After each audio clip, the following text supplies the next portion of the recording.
도로교통사고 감정사 과목 중에서요. 교통사고 조사론하고요. 교통사고 재현론을요. 하나로 묶어서 강의한다고 했습니다. 먼저 목차 먼저 살펴보도록 하겠습니다. 교통사고 조사 재현론 강의 목록입니다. 파트 1은요. 사고 현장 조사에 대한 부분입니다. 그래서 도로가 어떻게 생겼는지, 그리고 사고 흔적이 어떤 것인지, 그리고 사고 현장 측정을 어떻게 해야 되는지에 대한 부분입니다. 상당히 중요한 파트예요. 파트 2는요. 인적 조사입니다. 자동차 사고에는요. 피해자가 있고 가해자가 있고요. 그리고 목격자가 있죠. 그런 사람들에 대한 인터뷰를 어떻게 해야 되는지, 그리고 사고가 나면은요. 인체에 상해가 나타나겠죠. 그럼 상해의 종류는 어떤 것이 있는지에 대한 부분입니다.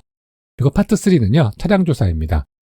차량의 구조가 어떻게 되어 있는지, 그리고 어떤 용어를 사용하는지에 대한 이해가 필요하겠죠.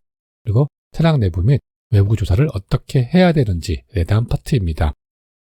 파트 4는요. 사진 촬영입니다. 사고 현장에 증거를 남기기 위해서는요.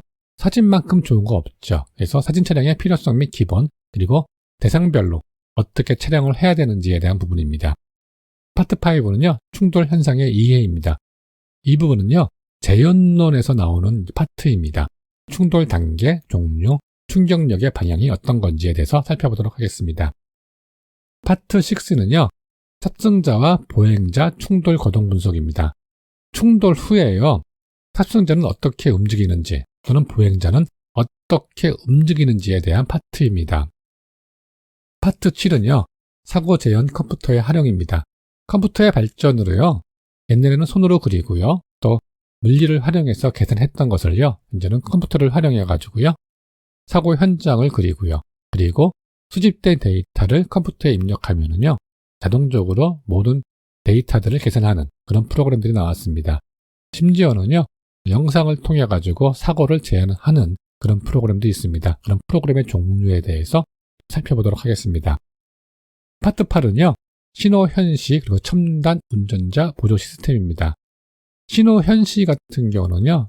신호등의 순서입니다. 그리고 이 신호 현시를 활용해 가지고요. 사고 분석을 하는 부분들이 있습니다. 그런 부분에 대해서 살펴보도록 할 것이고요. 첨단 운전자 보조 시스템입니다. 기술의 발전으로서요. 자동차의 부품들이 전부 전자화되고 있어요. 그래서 자동차와 운전자의 안전을 위한 보조 시스템들이 많이 나오고 있습니다. 그런 보조 시스템들이 어떤 것들이 있는지에 대해서 살펴보도록 하겠습니다. 본격적인 강의 시작하겠습니다. 파트 1인 사고 현장 조사에 대한 부분입니다. 사고 현장 조사 개요입니다. 교통사고에는요. 물적 증거가 남아있겠죠. 그리고 사고 해결의 성공 여부는요. 증거를 얼마나 많이 수집하고 조사하는지, 그리고 분석의 질이 얼마큼 높은지에 따라서 결정이 되겠죠. 교통사고의 조사는요. 사고 발생 당시가 가장 좋은 시기입니다. 당연한 이야기겠죠. 교통사고가 발생되면은요. 증거들이 교통사고 발생 당시가 가장 많죠. 그래서 가장 좋은 시기가 됩니다. 그래서 가능한 빨리 사고 현장에 도착해야겠죠. 사고 현장을 보존하고요. 도로하고 노면에 관한 상황 조사를 해야겠죠. 사고 현장에 빨리 도착할 수 없는 경우가 대부분일 거예요.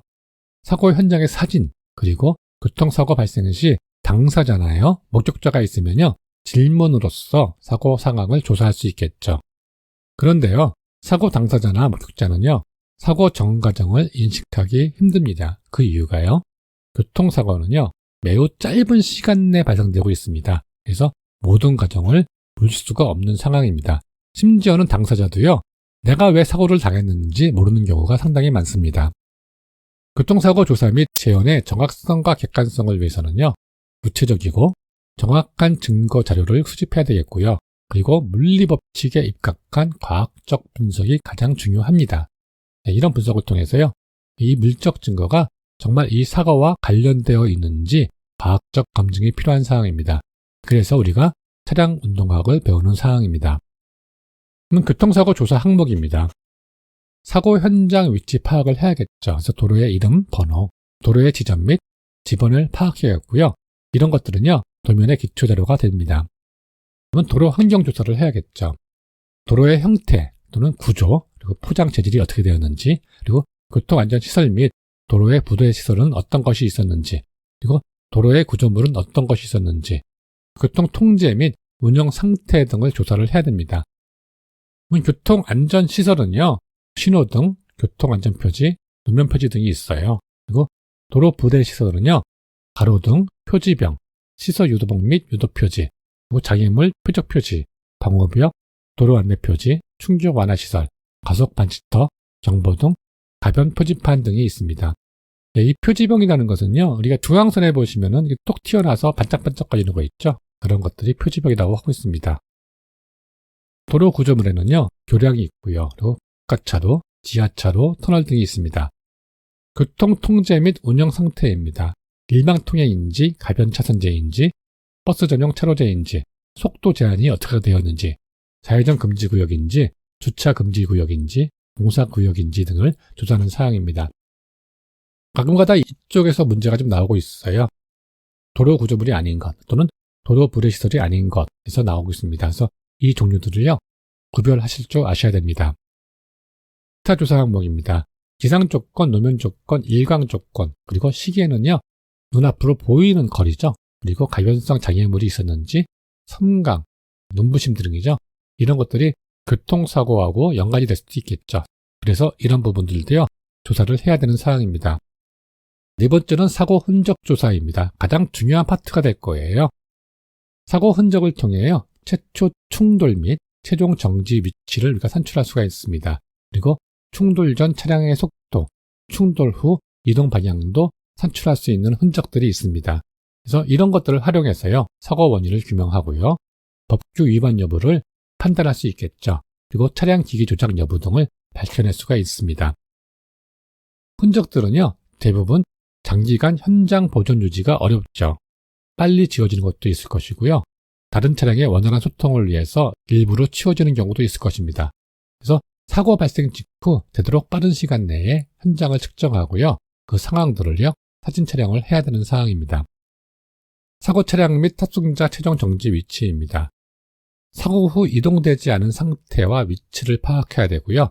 누군가에 이동되었으면요, 이동된 위치도 파악해서 사진 촬영을 해놔야 됩니다. 타이어 자국입니다. 타이어 자국은요, 스키드 마크와 스카프 마크가 있습니다. 자세한 사항은요, 뒤에서 또 배우게 됩니다. 중요한 파트입니다. 그리고 금속성 물질에 의한 흔적이 있습니다. 패인 자국, 즉 파인 자국이라고도 하죠. 가우지 마크라고 합니다. 그 긁힌 자국이요, 스크래치입니다. 이 부분도 나중에 배웁니다. 중요한 파트고요. 충돌 후 파편물도 있겠죠. 하체 잔존물도 있을 거고요. 차량용 액체라든지 차량 적재물이라든지 도로가 파손된 파편물도 있겠죠. 다섯 번째는요, 도로의 고정시설 및 물체의 손상들이 있을 것이고요.